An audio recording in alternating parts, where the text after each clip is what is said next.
You know, our minds play some really strange tricks on us, and there's one you've almost certainly experienced. It's that feeling when you learn a new word or a new idea, and then all of a sudden you start seeing it absolutely everywhere. It's kind of weird, right? Makes the world feel a little less random, maybe a little more mysterious. Well, we're going to dive into exactly why that happens. It's such a universal feeling. You know, you learn about some rare classic car, and I swear, you see two of them on your way to work the next day. Or you hear an obscure song for the first time, and then suddenly it's playing in every coffee shop, it's in every movie trailer. You just have to ask yourself, what is going on? So here's the thing. This isn't some sign from the universe, and it's not just a weird coincidence. It actually has a name, and it reveals something pretty fascinating about the way our brains are wired.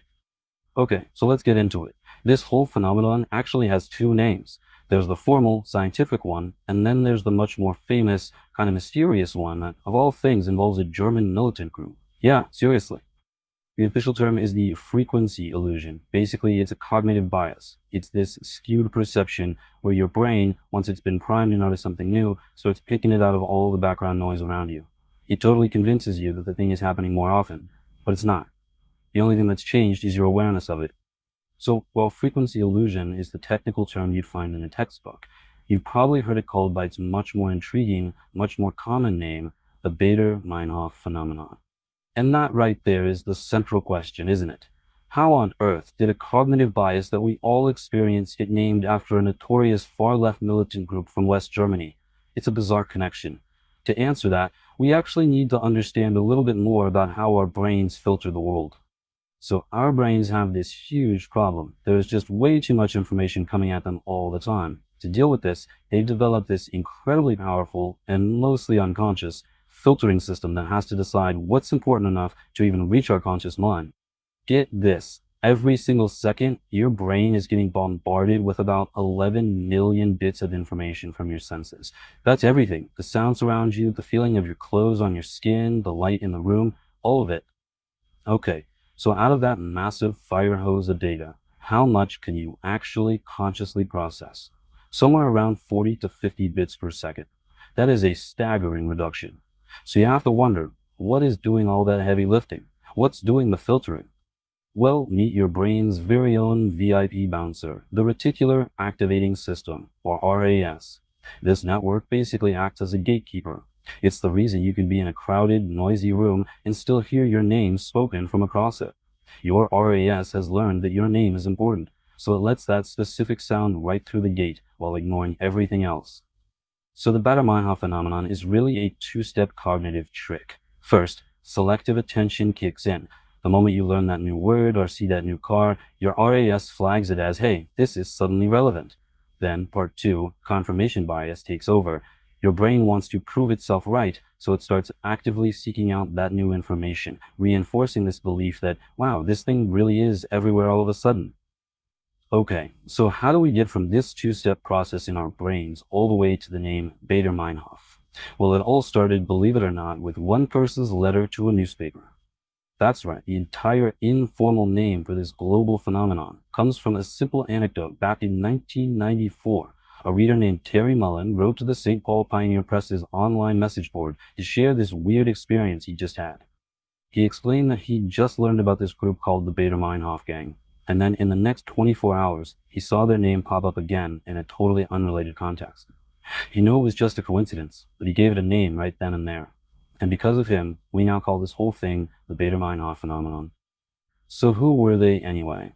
The Baader-Meinhof Gang was actually the media's nickname for the Red Army faction, a West German far-left militant group.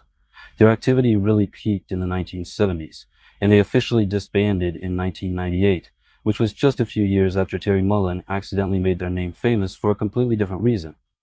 To really get their mindset, you have to look at the post-war German context.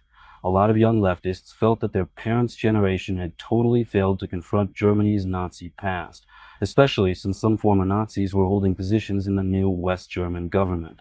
The RAF co-founder Gudrun Ensslin really captured this feeling, framing their struggle as an armed anti-fascist resistance. Okay, now let's fast forward. Let's see how this 20th century cognitive quirk isn't just a quirk anymore. In the 21st century, it's actually become a business model, and it's been totally supercharged by technology. I mean, just think about how you get information online now. It used to be chronological. The newest thing was at the top, but now it's almost entirely algorithmic. What you see is decided by a computer program whose one and only goal is to figure out what will keep you scrolling. So, welcome to the attention economy, a world where your time and your focus are the most valuable products out there, and all these platforms are in a constant battle to capture and hold on to them. And they do this using these really carefully engineered features that just exploit our brain's natural wiring. Notifications create a state of constant alert.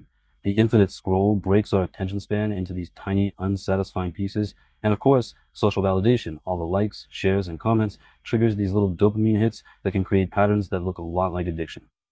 And here's the crucial point. If you search for something just once or watch one video on a topic, the algorithm's version of the RAS flags it as important for you.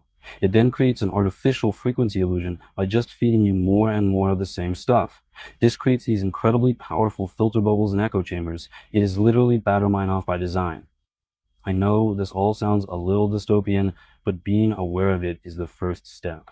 Now that we know how our own cognitive biases are being amplified, what can we do to counteract it? How do we take back control of our own focus? So what can you actually do?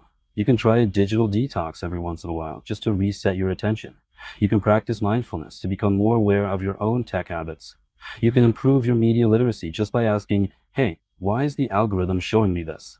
And maybe most importantly, you can consciously seek out different sources and contradictory viewpoints to purposefully pop that filter bubble.